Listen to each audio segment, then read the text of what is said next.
Revelation 3608. From the 17th of November 1945.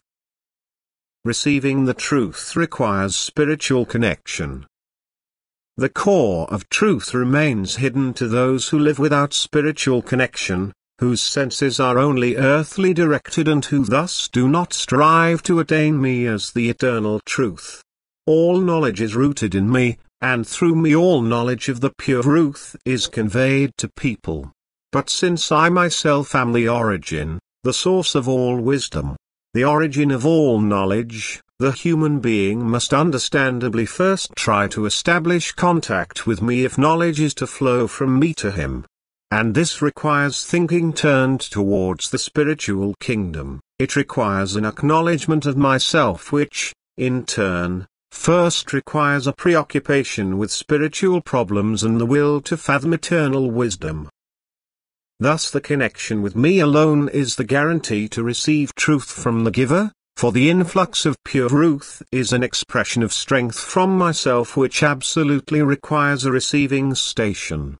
And since I allow the human being freedom of will, he has to prepare himself as a receiving station, otherwise the flow of strength of my love will not touch him.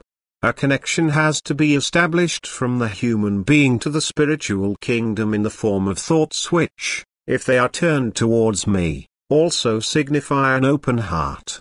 A receiving station for my emanation.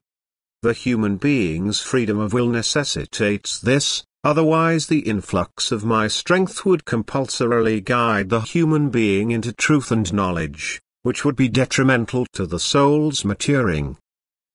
As long as people on earth are indifferent to the pure truth, as long as they do not desire correct knowledge, no truthful knowledge can penetrate their hearts, for I myself cannot work in people who do not open themselves and their hearts to me.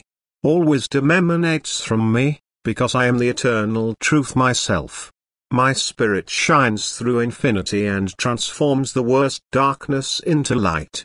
Yet I also gave my creations free will as a characteristic of their perfection, and thus the creature itself must want to be in the circle of light of my emanation. It must also be possible for it to dwell in darkness if this is its will.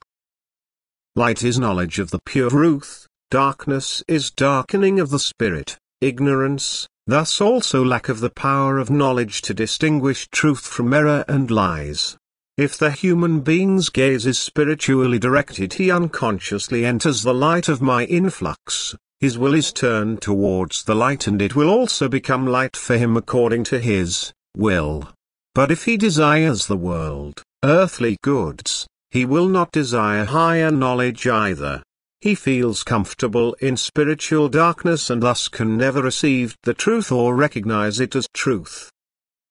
And therefore truth can never be where the spiritual bond with me does not exist, where the human being therefore does not turn to me for enlightenment with profound faith in me, where he does not entrust himself to the giver of truth himself so that he will instruct him and give him what he desires.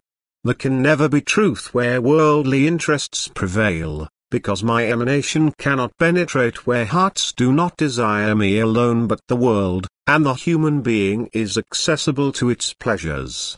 Having completely overcome the world guarantees the ability to receive spiritual knowledge, yet both at the same time will never make the human being happy because I, as the eternal truth, keep myself away from those who still adhere to the world, thus to the kingdom of my adversary, the prince of lies and error. There are two separate worlds, and the human being's will itself has to decide in favor of one of the two. The spiritual world will guarantee him certain truth, the earthly world will keep his thinking in the dark, it will go astray, and the human being will always let his will become active in the wrong direction but will never be able to attain wisdom, the pure knowledge from me, which I only impart to those who open the door of their heart to me in free will, who shape themselves as a receiving station for the emanation of my love and thus enter into contact with me, as eternal truth, so that I can now consider them in accordance with their desire. Amen.